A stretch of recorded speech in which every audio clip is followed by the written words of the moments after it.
Buenas noches, que el Señor les bendiga a todos. Vamos a ponernos de pie para leer la palabra. Bendigo sus vidas. Oro al Señor que a partir de esta noche usted pueda seguir la secuencia de los estudios que vamos a tener con respecto al tema que dejé pendiente uno de estos domingos, las señales de los últimos tiempos. Vamos a leer en Mateo 24, si me acompañan, del verso 1 en adelante, del verso 3 en adelante. Dice: en el nombre del Padre, del Hijo y del Espíritu Santo. Estando él sentado en el monte de los Olivos, los discípulos se le acercaron aparte diciendo: dinos, ¿cuándo serán estas cosas y qué señal habrá de tu venida y del fin del siglo? Respondiendo Jesús les dijo: mirad que nadie os engañe, porque vendrán muchos en mi nombre diciendo: yo soy el Cristo, y a muchos engañarán. Oiréis de guerras y rumores de guerras. Mirad que no os turbéis, porque es necesario que todo esto acontezca, pero aún no es el fin. Se levantará nación contra nación y reino contra reino, y habrá pestes, fíjese bien que dice en plural, pestes, hambres en plural, y terremotos en diferentes lugares. Pero todo esto es solo principio de dolores. Entonces os entregarán a tribulación, os matarán y seréis odiados por todos por causa de mi nombre. Muchos tropezarán entonces y se entregarán unos a otros, y unos a otros se odiarán. Muchos falsos profetas se levantarán y engañarán a muchos. Y por haberse multiplicado la maldad, el amor de muchos se enfriará. Pero el que persevere hasta el fin, éste será salvo. Y será predicado este evangelio del reino en todo el mundo, para testimonio a todas las naciones, y entonces vendrá el fin.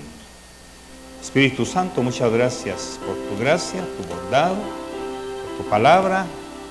Ayúdanos a comprender las señales de los últimos tiempos, para estar, Señor, atentos y vivir conforme tus ordenanzas y mandamientos nos han dicho. Muchas gracias por esta preciosa congregación que ama tu palabra, que te honra, que te ama y sobre todo, Señor, que obedece tu palabra. Gracias. En el nombre de Jesús. Amén y amén. Tenga la bondad de sentarse. Mateo 24 es la clave y es un libro o es un discurso de Jesús paralelo a lo de Daniel. Porque el profeta por excelencia escatológico es Daniel.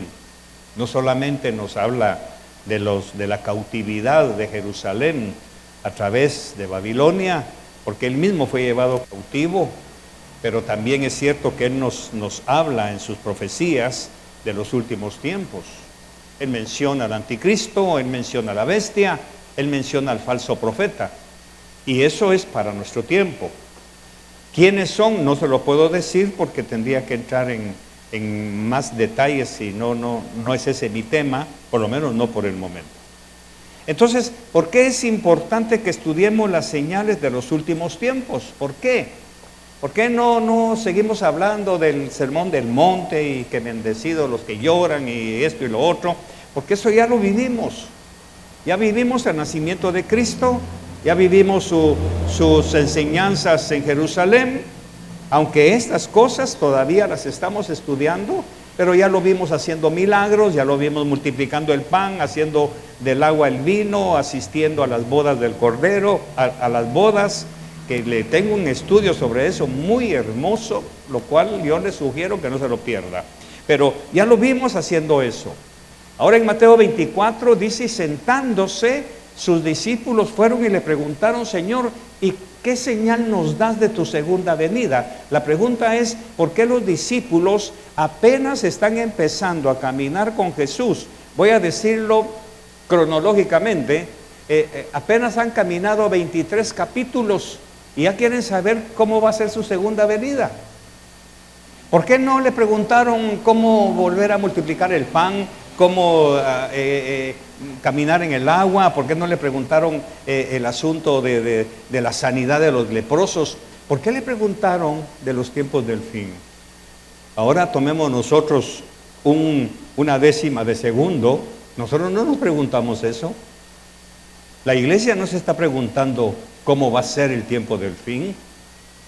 Y de esa manera las señales que Jesús da en Mateo 28 o en Mateo 24 y 25 pasaron ante nuestros ojos y no nos dimos cuenta. Cuando el Señor dijo, observen la higuera, cuando sus hojas ya esté tierna y empiecen los brotes, es porque ha empezado el tiempo del fin. Y la higuera nació el 14 de mayo de 1948, cuando se fundó la nación de Israel, que es la higuera, y la iglesia ni cuenta se dio. Israel recibió a todos los judíos de la diáspora que estaban en Europa, que en Sudamérica, que estaban en Etiopía, y todo mundo. Yo me recuerdo que lo vi cuando en el 60 empezaron a regresar y empezaron ellos a repoblar la tierra de Israel que había quedado vacía. La iglesia no lo vio, siguió predicando las mismas rutinas, no nos dimos cuenta de esas señales que ahí están. Y entonces, hoy por hoy, Israel es perseguido por todas las naciones del mundo. Todos quieren destruir a Israel, y el problema es que al destruir a Israel, destruyen la iglesia, porque la iglesia nació en Israel. Nosotros no nacimos en Guatemala eclesiásticamente. Nosotros no nacimos en El Salvador. Como iglesia nacimos allá en el aposento alto, cuando el Espíritu Santo descendió sobre aquellos 120, perdón, y de ahí se disgregaron para todo el mundo. Unos se fueron a Roma, otros se fueron a África, otros se fueron a los países europeos, a España, por ejemplo, donde hay una gran colonia de judíos sefarditas. Llegaron a Alemania, donde están los eskenazíes, y todo eso, y vinieron a América. Y entonces viene la iglesia y nace en El Salvador, nace en Guatemala hace 100 años, pero el origen está en Israel. Entonces en Israel es el termómetro. No quiero caer en clichés, pero Israel es el reloj de Dios, como dicen algunos escatológicos. Viendo a Israel vemos a la iglesia, pero lamentablemente la iglesia está tan ocupada predicando, quemando cohetes y esto y lo otro, cantando villancicos, y se nos está pasando las señales y no nos damos cuenta. Y entonces, ¿qué pasó? Que el mundo vino, leudó la iglesia no impactó, y la sal se perdió su sabor, la luz se apagó, y hoy la iglesia es un par de edificios amorfos, gente que no cree en Dios, gente que no vive en el gozo de la salvación, no vive en el impacto de la fe, no viven preparados para lo que viene. Entonces, todo eso es lo que yo tengo como obligación que enseñarles para que usted tome una decisión. Ya el domingo hablábamos de la comunión, de la Santa Cena, que no es solamente una copita y un pedacito de pan. Ahí tuvo que haber habido algo en su corazón y decir realmente, yo no he sido cristiano. Como me dijo una persona hace unos años, hasta que llegué a Visión de Fe, nací de nuevo, pero ya no vino. O sea, nació de nuevo, ya no vino. Entonces, la verdad es que ni siquiera eso sabemos qué es. No sabemos qué es nacer de nuevo, porque ella me lo dijo, mire pastor, qué lindo, hasta que vine aquí nací de nuevo. Bueno, vino la pandemia y se acabó, ya no vino. Entonces su verdadero nuevo nacimiento no sé dónde está. En fin, no la critico, pero le doy botones de muestra para que vea cómo no hemos concebido realmente lo que se espera de nosotros. O sea, nuestro hilo conductor, porque la palabra ya dio el hilo conductor de la información. Ahora nos toca a nosotros que poner el nuestro. Por eso me gustó mucho la figura que el Señor me dio con la sangre en los dinteles y en los lados. ¿Y por qué no le puso sangre en los pies? De eso te encargas tú. Eso ya mi sangre ya no lo limpia. Eso te lo limpias tú. Por eso fue dándole vueltas a ese mensaje posteriormente Por eso, revisando nuevamente, por eso fue que Jesús le lavó los pies a los discípulos, no la cabeza ni el cuerpo, porque Él dijo, ustedes ya están limpios, sus dinteles y sus marcos ya están limpios, solo los pies es lo que tengo que lavarles. Entonces ahí entendí muchas cosas más que en algún momento se las voy a enseñar.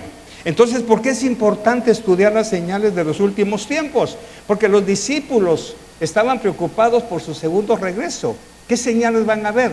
Porque las primeras señales ya las vimos, igual que nosotros. Ya vimos el nacimiento, ya vimos a Belén, ya vimos esto, ya vimos a Herodes matando a los niños. Ahora, Señor, ¿qué más? ¿Qué falta? Ahora prepárense para la segunda venida de Cristo. Entonces nosotros debemos tomar la Biblia como un material de estudio, un material de vida, un material del futuro. Es importante estudiar los inicios, es importante todo eso. Pero también es importante, aparte de estudiar la salvación, la redención, la justificación, también tenemos que estudiar qué es lo que va a suceder en estos tiempos de los tiempos finales. Entonces tenemos que aprender que en los últimos tiempos habrá una apostasía en la iglesia. El amor de muchos se enfriará. Eso es la apostasía que estamos presenciando. Como pastor de esta congregación, mi obligación es ver su conducta como pueblo, y me estoy dando cuenta que el amor de muchos ya se enfrió, ya no vienen. Es más fácil ir a una fiesta, es más fácil. Hablaba con un hermano, le digo yo, mira, tú se fueron a la playa, sí, ¿y por qué no vienen a la iglesia? ¿Verdad? Yo sé que es molesta esa pregunta, es confrontativa, pero tengo que ser pragmático.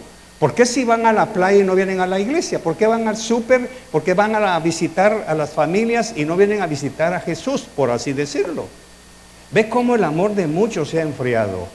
Esto no tengo yo no estoy descubriendo el agua azucarada. Sencillamente veamos a la iglesia como está, ¿verdad? Porque también he oído esto. Es que no voy a la iglesia para no contagiarme. ¿Y no va al mercado, pastora, doctora? ¿No van al súper, donde también es más fácil contagiarse? ¿No van a los centros comerciales, donde es más rápido el contagio que aquí en la iglesia? Pero vea el concepto. Es que no vamos a la iglesia para no contagiarnos. Yo me pregunto, ¿contagiarse de qué? ¿De pecado, de maldad o de virus? Ve cómo la gente es esto que el Señor dijo, el amor de muchos se enfriará. Es una de las señales de estos tiempos. Y están pasando exactamente, no en otras iglesias, no en otros países, aquí en Visión de Fe.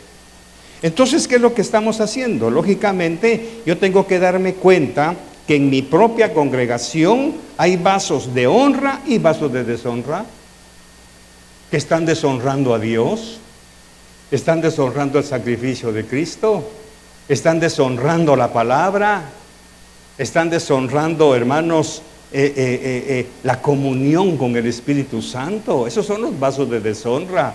No estoy hablando, Jesús no estaba hablando de los gentiles, está hablando, bueno, veamos, otra vez sentándose, veámoslo ahí, vamos a ver rapidito.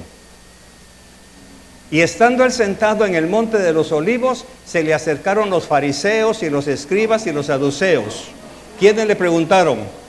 ¿Y a quiénes le está respondiendo Jesús? ¿Y quiénes somos los discípulos? Somos nosotros. Jesús le está hablando a sus discípulos. Ahí no está Herodes, no está Caifás, ninguno. Ahí están los discípulos, los que íntimamente anduvieron con él y lo vieron actuar. Y él les dijo muchas veces, me voy a ir a preparar lugar para ustedes. Pero Señor, ¿cómo va a ser eso? ¿Cómo será que vas a regresar por nosotros? Entonces el Señor les da los parámetros, así que esto es para los discípulos. Entonces repito, esto no es para los asistentes, los que vienen a hacer tiempo mientras pasa el tráfico, o porque aquí se reúnen con alguien, o porque vienen a buscar al hermano que les ofreció trabajo. Y mire, reunámonos en la iglesia, porque la mentalidad es que llegue a la iglesia, que oiga el mensaje para salvar mi compromiso de que ya había un invitado. No, este no es un lugar de reunión, este es el cuerpo de Cristo, esta es la casa del Señor. Pero muchas veces estos mensajes a la gente no le gusta, lógicamente, no es miembro, no es miembro, no es miembro. Porque en este dedo allá adentro corre la misma sangre que corre aquí. Lo mismo que nutre esta mano está nutriendo esta otra. Y entonces el que no es miembro de esto no come de esta sangre. Entonces, lógicamente hay miembros, hay asistentes. Gracias por visitarnos. Gracias, Miguelito, por visitarnos. Pero Miguelito no es miembro de nuestra congregación. Entonces, lógicamente, si él quiere, desecha esto. Y si no quiere, pues qué bonito predicó el pastor. Y viera qué profundo va, gloria a Dios. Pero no hay un impacto. El impacto de esto tiene que ser para los miembros, no para los asistentes. Entonces, usted calibre, ¿qué es usted? Si esto no cambia su vida, si esto no lo impacta, si esto no lo hace desarrollar el otro hilo conductor, si esto no le hace ni cosquillas, usted diga, la verdad es que yo no tengo por qué reaccionar a esto. Primero, porque no lo creo, y segundo, porque no es para mí. Tiene razón. Entonces, todo esto me tiene que mandar una señal. Sus frutos: santidad, consagración, entrega, participación. En todo esto hay una pregunta que es verdaderamente importante. ¿Cómo debemos vivir en estos tiempos? ¿Cómo debemos estar preparados para todo lo que está por venir y lo que está sucediendo? Aquí entra el concepto de vivir escatológicamente. ¿Qué significa eso? Vivir pensando en el futuro, pero no en el futuro del mundo, de que la bolsa de valores, que el dinero, que aquí, que allá, que los pronósticos del que país va a subir un 3.5% en el PIB. No, eso no es para nosotros. Vivir pensando, Jesús puede venir en cualquier momento. Por eso Él dice en Mateo 24, que en otro capítulo dice, porque mi venida será como ladrón en la noche. Y fíjese qué interesante, yo me detuve un poquito estudiando eso. ¿Por qué en la noche? Porque en la noche es cuando se reúne la familia. Si viniera a las 10 de la mañana, ¿a quién encontraría en la casa? No a todas las mujeres, porque algunas andan trabajando en la calle. Encontraría a la muchacha que cuida, que plancha, que limpia. ¿Aló? Va a venir en la noche, porque en la noche es cuando el núcleo familiar se reúne a comer, a dormir todos juntos. Por eso usted va a leer que dice, y dos estarán durmiendo. No dice estarán en el cine, no estarán en el estadio, dos estarán durmiendo. El Señor va a venir en la noche, pero no en la noche, porque la noche para nosotros es la oscuridad. La noche para Cristo es la noche del mundo, cuando todo está oscuro, cuando todo está velado, cuando todo está, ¿cómo decirlo? Cuando todo está en contra de nosotros, ahí es la noche para el Señor. Entonces, ¿cómo debemos vivir? Aquí es donde entra el concepto de vivir escatológicamente. Si el Señor viniera hoy en la noche, ¿cómo nos encuentra? Porque Él va a venir por una esposa sin mancha, sin arruga, ni cosa semejante. Por eso es que las 5 vírgenes que estaban preparadas, ¿qué tenían listo? Su Biblia, su himnario, sus canciones, sus coritos, ¿qué tenían listo? Sus lámparas, porque era de noche. Esto para mí, hermano, es apasionante. A mí me ha cambiado, si la Biblia me ha cambiado la vida, esto me la ha cambiado mucho más todavía. Entonces tenemos que vivir preparados, esperando que en cualquier momento el Señor aparezca. El objetivo no es asustarnos, sino prepararnos para agradarlo cuando Él regrese. Vamos a Mateo 24, verso 15. Ese no lo leímos porque me lo reservé para esta parte.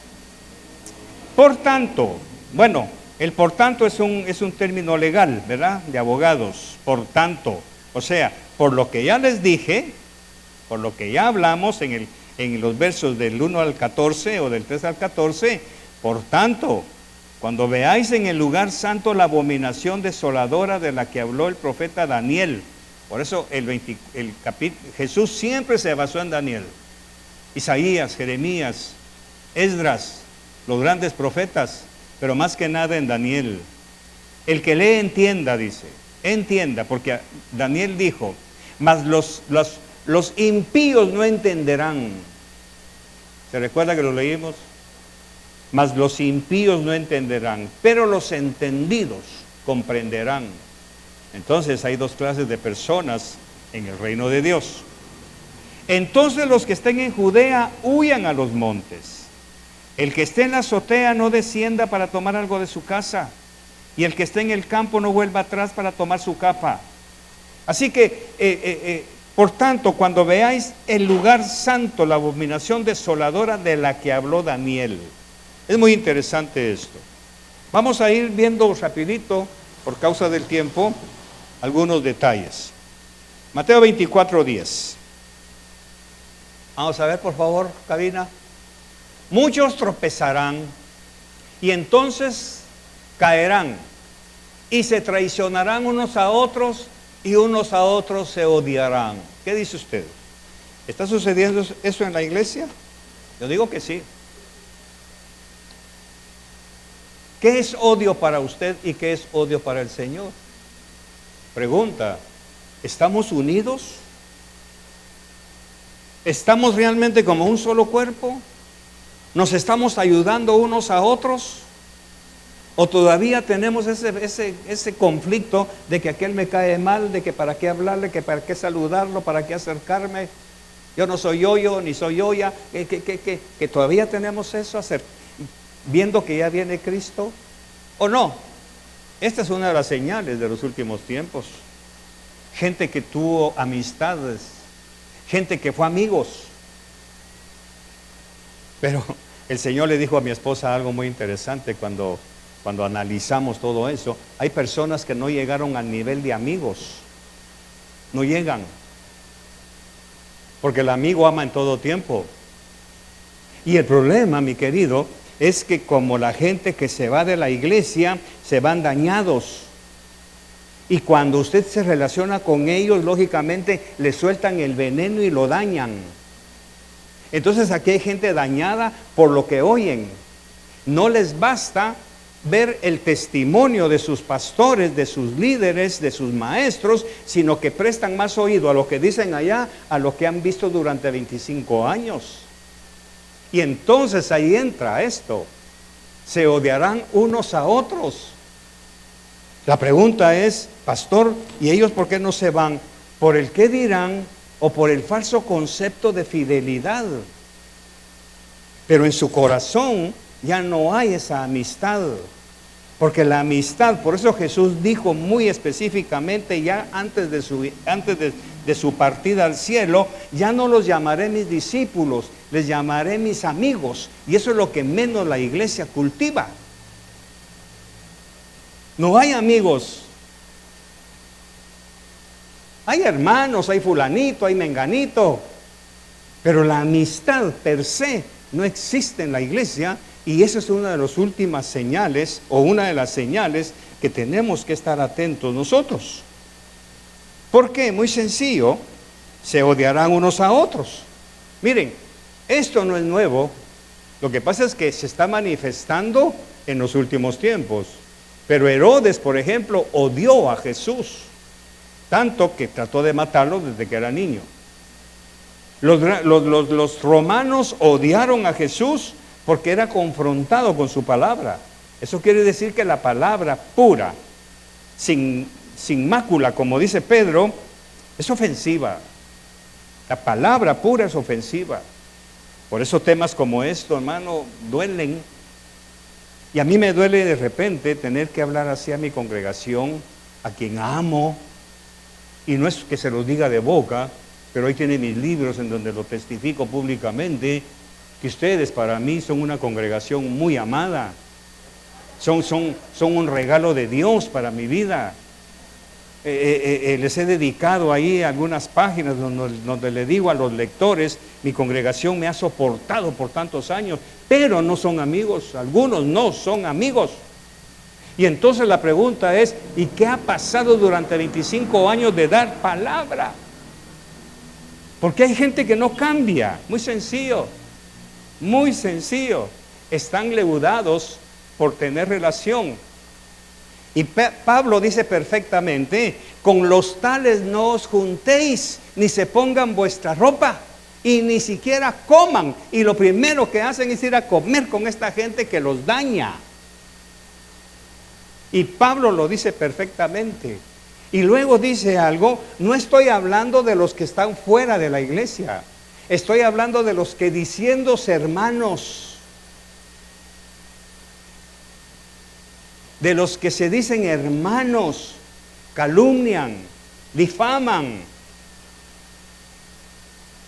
Y ese es precisamente, mire qué irónico, de ellos sí quieren ser amigos y los dejan más dañados y leudados. Asombroso. Califíquese usted. Herodes trató de matar al Señor desde niño. Satanás está tratando de exterminar la iglesia. ¿Y cómo? Porque hoy tenemos grandes congregaciones divididas. Veamos Mateo 24:3. Nadie os engañe. ¿Ahí está eso o no? Ok, verso 4. Mirad que nadie os engañe. Ahora, ¿cómo hago yo para que nadie me engañe? Primero, discernimiento de espíritu. Tengo que discernir qué espíritu se mueve en esa persona. Y ya hablamos de los dones, ya hablamos de la revelación, ya hablamos de los 9 dones, de los 3 de revelación, 3 de sanidad, 3 de ejercicios, ya lo hablamos perfectamente. Ahora vamos a practicarlo. Es el otro hilo conductor. Pero estudiamos los 9 dones, los diferentes dones que el Señor le ha dado a la iglesia, nos entró por aquí, porque seguimos reuniéndonos con gente con un espíritu contrario. Por eso cuando aquellos 2 jóvenes les dijeron a Jesús, nos permites hacer descender fuego del cielo, mire qué fe. Si Jesús les hubiera dicho que sí, ¿habrían hecho bajar fuego del cielo a sus patojos? Sí, ellos tenían fe. Por eso le preguntaron a Jesús, ¿nos dejas que hagamos bajar fuego sobre Samaria? ¿Y qué les dijo Jesús? ¿Qué les dijo? Ustedes no saben de qué espíritu son. No les dijo de qué universidad, de qué facultad, no, de qué espíritu. Hermanos, usted tiene que discernir qué espíritu le mueve a la gente que se acerca con usted, para que nadie lo engañe. Pero mire lo que dice ahí perfectamente, mira que nadie te engañe, míralo tú. Ahora, para que nadie me venga a decir que 2 más 2 son 5, ¿qué tuve que haber hecho antes? Estudiar que 2 más 2 son 4, para que cuando venga alguien y me diga son 5, disculpe, aquí en la palabra de Dios dice que son 4.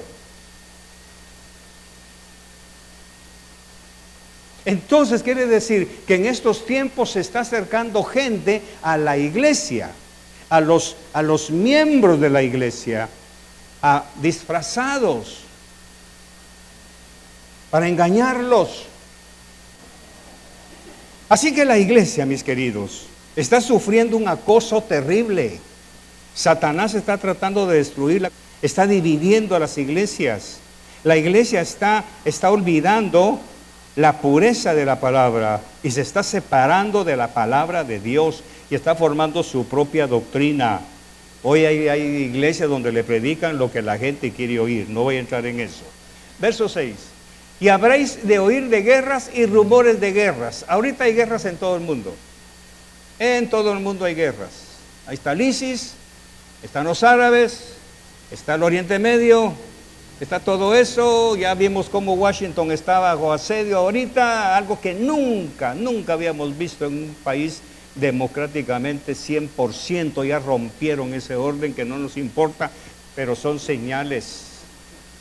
Cuidado, tiene signo de admiración.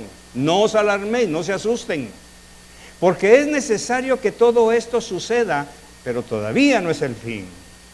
7. Porque se levantará nación contra nación. Eso ya está. Y reino contra reino. Primero, nación contra nación, estamos hablando de países democráticos. Y en diferentes lugares habrá hambre y terremotos. Ya los mencioné, que en 100 años hubo 20 terremotos de 8 grados en 100 años. Ahorita en 21 años han habido 10 terremotos de 8 grados en la ley de la aceleración que les mencioné en otra oportunidad. Eso ya está sucediendo. Pero todo esto es solo comienzo de dolores. Verso 12. Y debido al aumento de la iniquidad, o sea, de la maldad, el amor de muchos se enfriará. Eso ya está, mírelo a su lado. ¿Dónde están sus amigos, sus compañeros de iglesia? ¿Dónde están los que se han convertido con usted?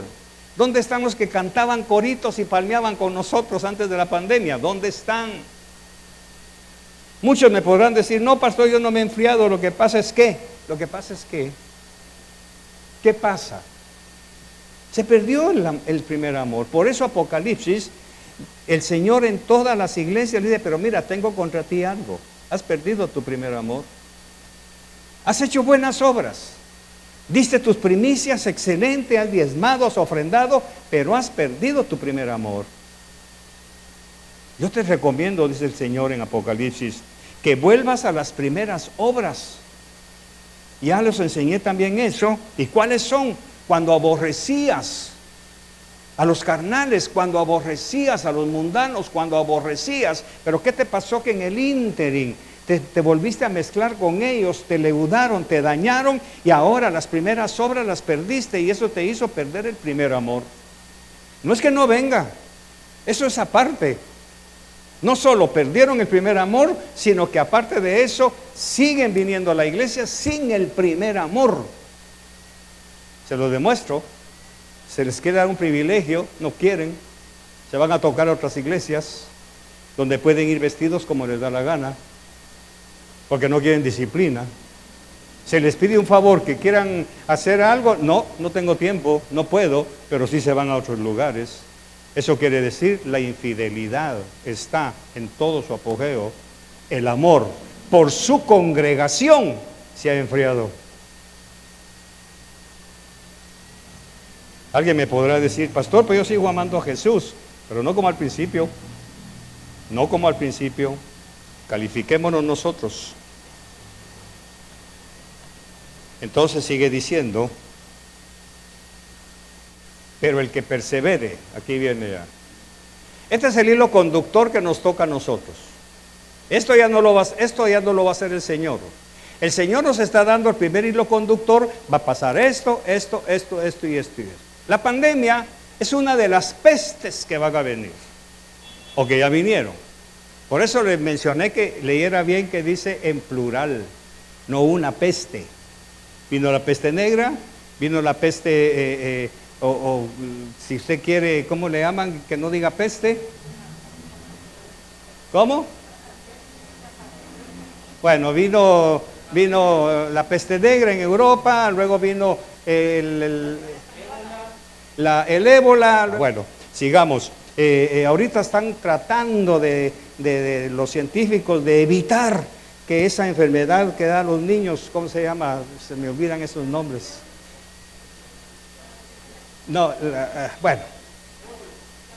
La polio, porque está tratando de resurgir nuevamente, y usted sabe que la polio es tan dañina que daña a los fetos, a los niños, en fin, todo eso es parte, pero ¿qué dice Jesús? Pero el que persevere hasta el fin. Ahora, aquí está el hilo conductor que nos toca a nosotros. El que persevere. Pero para perseverar, ¿qué tengo que ver? No solamente es perseverar, es mantener mi convicción, mantener mis principios, mantener mi moral. Mis queridos, yo no siempre he vivido así. He cometido muchos errores, he fallado, he pecado, pero a medida que el Señor en su misericordia me ha ido abriendo, como el efecto cebolla, todo esto me he dado cuenta que el único dañado si sigo viviendo como antes soy yo. Yo no lo voy a dañar a usted, me voy a dañar a mí mismo. Y entonces tengo que entrar en una dimensión de cumplir el verso 13, perseverar en la sana doctrina, en la palabra, en el conocimiento, en el discernimiento. He tenido que hacer recortes en mi vida, en mi agenda. He tenido que dejar de ir a predicar a algunas iglesias porque realmente ni cambian, y yo predico, me voy y siguen igual, me están usando de artista o qué sé yo. Y entonces estoy perdiendo mi tiempo realmente.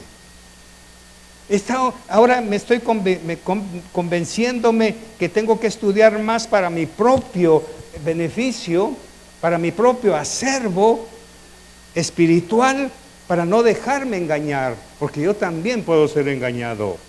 ¿Por qué? Muy sencillo, y les he hablado estos últimos días de algo que hoy lo tengo aquí. Apocalipsis 13, 16, 17. Y hace que todos, gramaticalmente hablando, hay una respiración, y hace que todos, pequeños y grandes, ricos y pobres, libres y esclavos, se les dé una marca en la mano derecha o en la frente. Ahí deténgalo ahí. Entonces, estamos viendo eso ya cumplido. Lo único que falta es la marca. Pero la mano y la frente ya automáticamente. Hay un restaurante que nos gusta mucho a nosotros porque nos tratan bien, y ahí está la cara. Póngase así, pastor. No, déle vuelta así, va, póngale ahí, aquí que allá, hasta que el sensor agarra mi cara, entonces suelta la temperatura. Ya no hay contacto. Ahora, la niña cuando entra a un súper, ¿qué tiene que poner? La mano. ¿Y se la ponen o ella solita? ¿Ok? ¿Qué va a hacer el anticristo? Y hace que todos se les dé una marca en la mano. Porque, como vienen tiempos tan peligrosos, en donde van a tratar de... La maldad se aumentará tanto que los niños van a ser codiciables para pervertidos. Eso ya está en el internet. No tengo que hablar de eso, pero se lo menciono al aire por aquellos que no se preocupan por estudiar eso, pero son codiciables. Ahora, ¿cómo buscarlos? ¿Cómo monitorearlos? Muy bien, un arrocito aquí, que no es un arroz, ¿verdad? Es un chip del tamaño de un arroz, o que se lo van a poner aquí o en alguna parte, y ahí está ya la marca. Eso es un preparativo para cuando venga el anticristo. Esa es una realidad que nosotros tenemos que estar pendientes. Veamos el 17. Y que nadie pueda comprar ni vender, sino el que tenga la marca, el nombre de la bestia o el número de su nombre, que todos sabemos que es el 666. Ahora, si nadie va a poder comprar ni vender, si no tiene la marca, pregunta, ¿qué vamos a comer?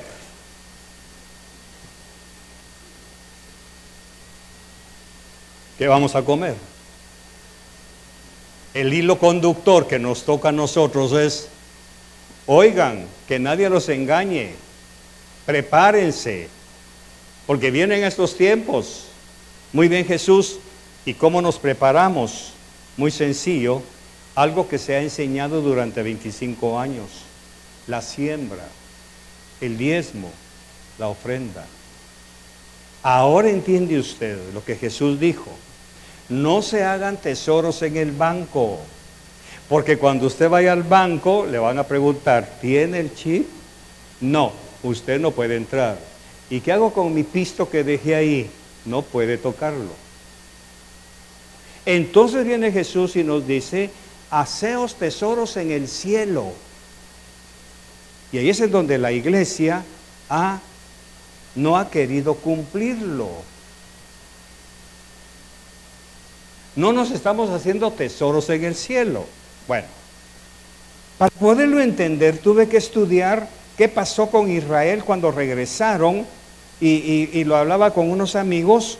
Cuando ellos llegaron a Israel no había nada. había un desierto totalmente árido, sin árboles, sin higueras, sin nada, pero como los profetas habían profetizado que la tierra volvería a dar su fruto, que el desierto reverdecería, quiere decir que los judíos cuando regresaron empezaron a sembrar árboles, y los árboles empezaron a jalar el agua del desierto, empezaron a formar el medio ambiente, empezaron a formar el ecosistema, empezaron las lluvias a venir, todo se puso verde, y como no habían tiendas ni almacenes en Israel, porque no había nadie, porque todos habían estado en la diáspora, ¿qué hicieron? Empezaron a fundar los kibbutz, algo que para muchos es nuevo, pero kibbutz significa granja, en donde varias familias se reunían para sembrar cada uno una parcela, para que al momento de la cosecha todo lo llevaban junto, y ahí comían todos. ¿De qué estoy hablando? De que esos tiempos, si usted no, primero, si usted permite que el amor se enfríe, que no haga amigos, cuando esto venga, no va a tener con quien le comparta su kibutz, que significa la abundancia que van a tener. Porque como nos la hemos llevado de muy pirruris, que yo no me junto con fulano ni con sutano, que para qué tener a esto. Yo no soy de esa clase de gente. Muy bien, cuando venga esto, ¿qué piensas hacer?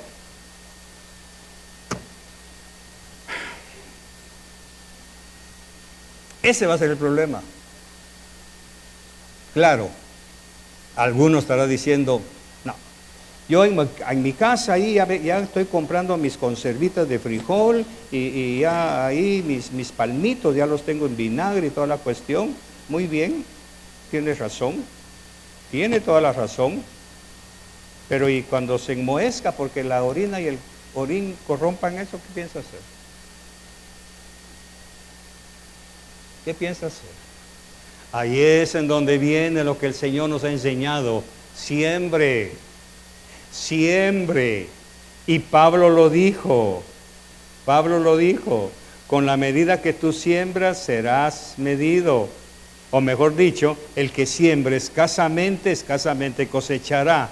Les pregunto y quiero que me respondan, ¿cuándo? Cuando venga esto. Hacerme tesoros en el cielo significa algo muy hermoso y muy sencillo. Cada uno de ustedes es un templo de Dios. Cuando yo siembro en el templo de Dios, estoy sembrando en una porción de cielo. No es allá. No voy a agarrar un quintal de arroz y mandarlo para allá. Imposible. Es en cada templo en donde está la presencia de Dios, que es un pedacito de cielo espiritualmente hablando. Al sembrar ahí, estoy haciendo tesoros en el cielo.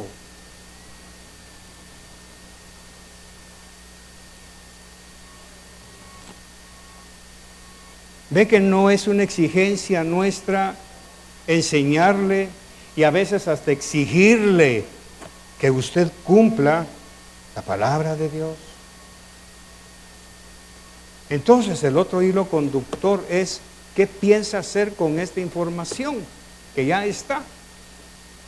Por eso él dijo, también vi tronos y se sentaron sobre ellos y se les concedió autoridad para juzgar. Y vi las almas de los que habían sido decapitados por causa del testimonio de Jesús y de la palabra, de su boca, creo que sí, de la palabra de Dios. Y a los que no habían adorado a la bestia, vea, va a haber gente que va a adorar a la bestia, porque va a hablar palabras tan elocuentes. Y vi las almas de los que habían sido decapitados por causa del testimonio. Entonces, dos hilos conductores. Aquí está la información. El otro, usted decide si adora o no a la bestia al final de los tiempos. Y recibe el nombre, el número, y se mete a la agenda de él.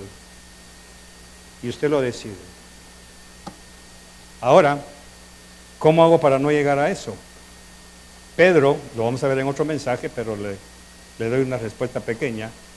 Pedro dice, porque sabiendo esto, mis queridos, sabiendo esto, hermanos, segunda carta de Pedro, tal vez veo que son bastante acuciosos ahí en la cabina, tal vez lo encuentran. Sabiendo esto, hermanos, que en los postreros tiempos, y dice una lista ahí de las cosas que van a suceder, ¿Cómo no vivir santamente? ¿Cómo no vivir preparados? Sabiendo esto que viene, dice Pedro en su segunda carta.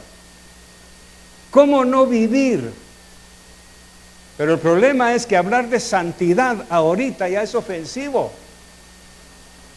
Ya la iglesia no habla de santidad. Habla de prosperidad. Es segunda Pedro.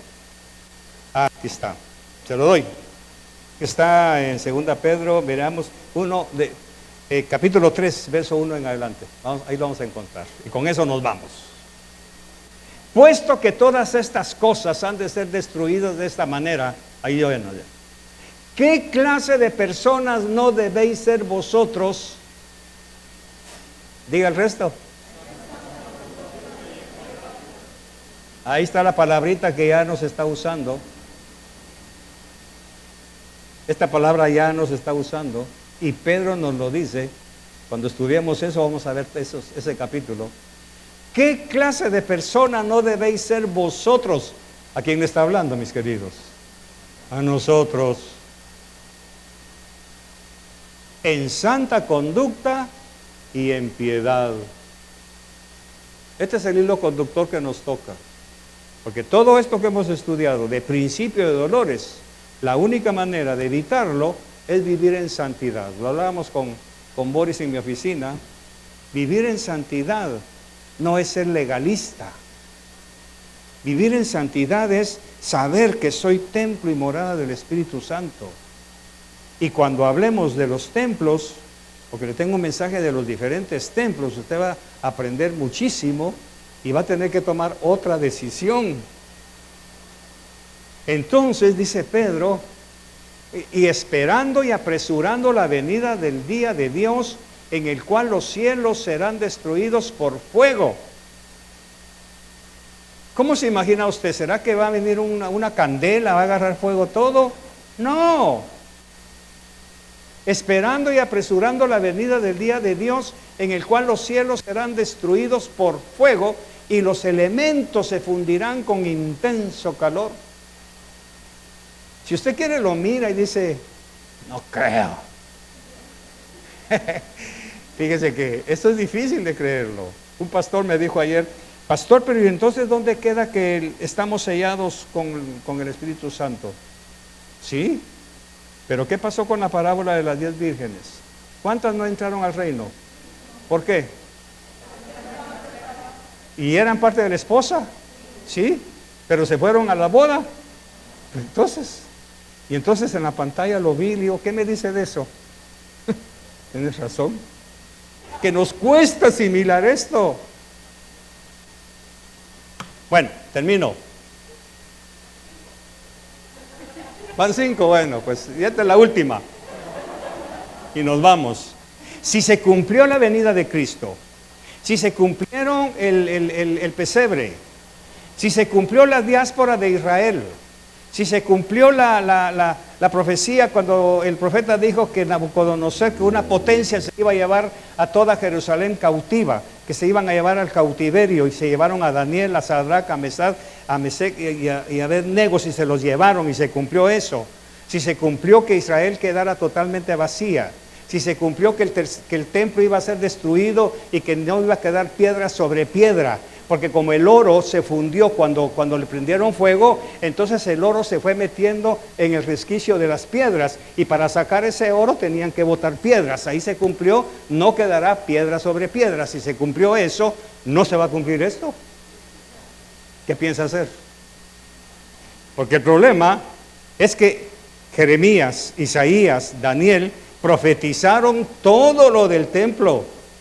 Jesús lo dijo, de esto no quedará piedra sobre piedra, y nadie le creyó.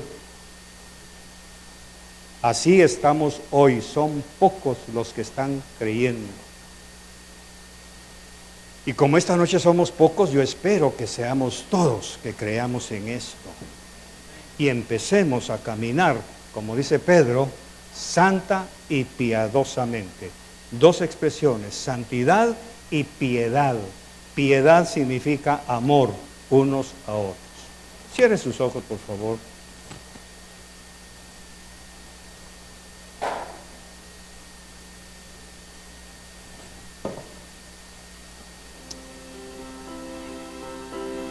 Yo le invito para que tome unos 2 segundos para hablar con Dios y decirle: Señor, he estado perdiendo el tiempo realmente. No me estoy preparando para tu segunda venida. He estado viviendo en mis propios deleites, en mi propia religión, en mis propias creencias, en mi propia teología. He estado viviendo por sobre la superficie de tu palabra. He visto milagros, es cierto. He visto portentos y maravillas en mi vida, pero no me he preocupado, como hicieron tus discípulos, de ver las señales del fin, creyendo que eso es para otros. Pero Señor, te pido perdón. Ayúdame, Espíritu Santo, llévame a toda verdad.